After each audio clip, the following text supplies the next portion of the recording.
Hey,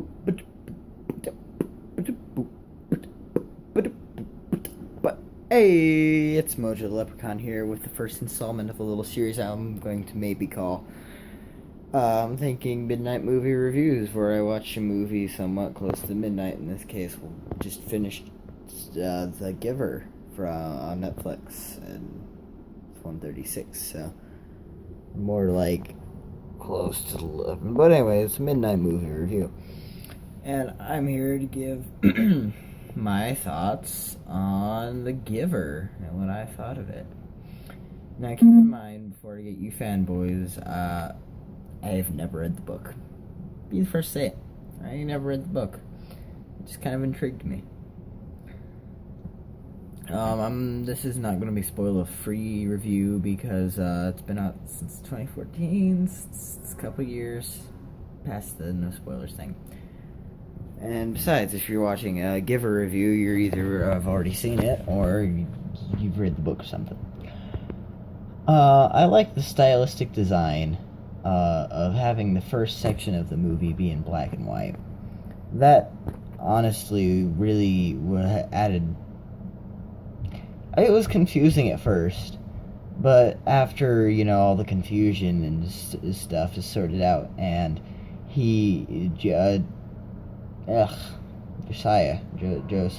Joseph or whatever meets the Giver, he experiences color for the first time. And then when you as the viewer are sitting there watching it, at least for me, it did feel like I was experiencing color for the first time when I actually thought about it.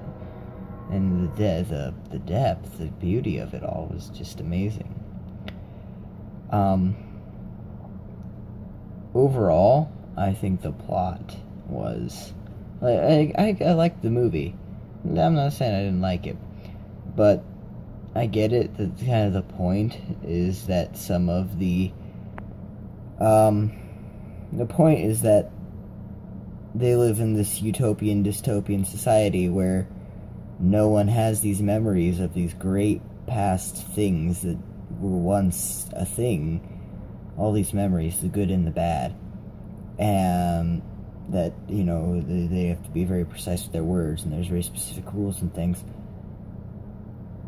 The acting was too bland for some people. Whoever played the Giver did an amazing job. I actually think that was a very believable performance.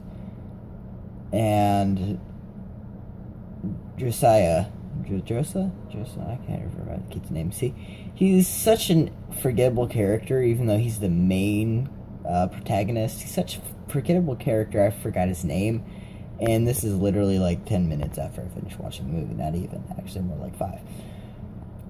But he's an interesting character, and he had his moments. I think my favorite moment of the movie was how even I got immersed in the happiness of it all in the beginning. Like, he was just so happy and experiencing color and love and things for the first time. That was just amazing. But I think my favorite part of the movie was when the Giver opens up about his daughter Rosemary, and when he has them Vietnam flashbacks. He got PTSD from memories that he got from somebody else. And I can see how that would fuck with somebody the way it did with Josiah. He got the experience, sure, but he wasn't ready for that. The war, the brutality. That was amazing, and I can't appreciate that before I get some haters in the comment section or anywhere. Yes, my grandfather was in the Vietnam War. He didn't really open up to me about it more than a couple times ever. And I would respect that.